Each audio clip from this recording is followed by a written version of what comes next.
I've got to ask you, because the last time you came on, we talked a lot about Ukraine. And you were explaining your marriage, and you married somebody from Ukraine, and you have a Russian background. You're a Jew. You've got a foot in all these camps, Konstantin. You're the perfect guest on virtually every story we cover. And you were very pro-support of Israel by the West, and very much wanted the West, America, the England, to help Ukraine in this battle. And it really caught my attention when you said, it's time to end the war in Ukraine. The time has come. Why is that?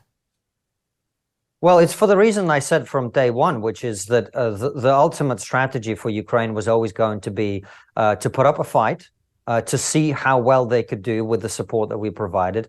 And unless the West was willing to provide all the weapons and everything that they needed to actually win the war, which the West simply doesn't have the appetite for, then the best deal they were going to get was by pushing Russia out, which they did. I remind people, in the first 3 weeks of the war, the Russian troops were on the outskirts of the Ukrainian capital, Kiev.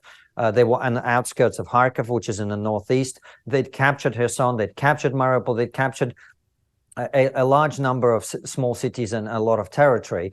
And the Ukrainians pushed them out with our help. The Ukrainians managed to retake Kherson actually without a fight. The Russians had to withdraw from there in the south. They pushed them away in the north. They pushed them away in the northeast. And achieved what actually nobody at that point could have expected. But ultimately, this was always going to come down to a negotiated settlement. As I said, I said it, I think, a week after the conflict began here on British TV. The deal was going to be, you fight, you give away some land in exchange for long-term security.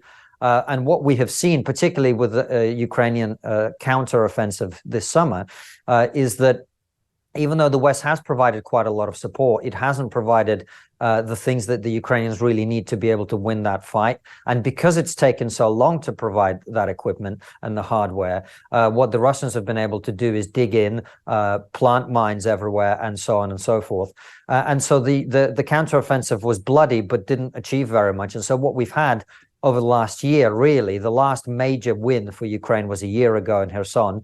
And since then, the lines on the map have barely moved, but a lot of young men and boys, frankly, at this point are paying for it with their lives. So we gave Ukraine the support it needed to put up a fight. It has done that now. Now is the time to bring home a settlement and allow the Ukrainians, in exchange for some territorial concessions, we need to give them long-term security. What do you suggest? I only have a short time left, but what do you suggest on the concessions? It's got to be something like the concessions are essentially most of the territory Russia currently occupies, which is not ideal, of course, but in exchange, you get Ukraine long-term security. Either that's membership of NATO, or it's a Korean scenario where Russia can't do this again, because you remember this happened in 2014 and then again in 2022.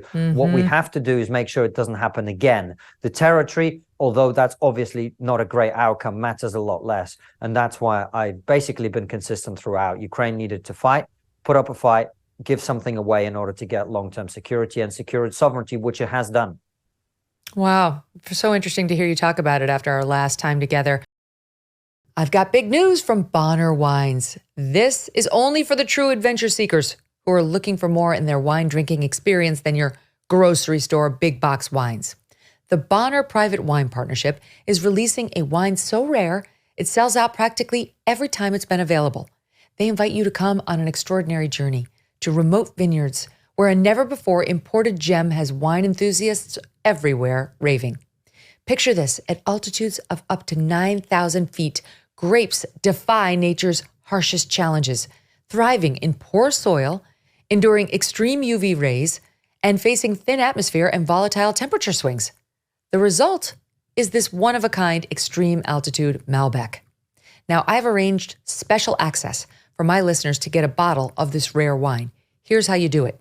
Go to bonnerprivatewines.com/MK, BONNER, privatewines.com/MK, and become a member of the Bonner Private Wine Partnership.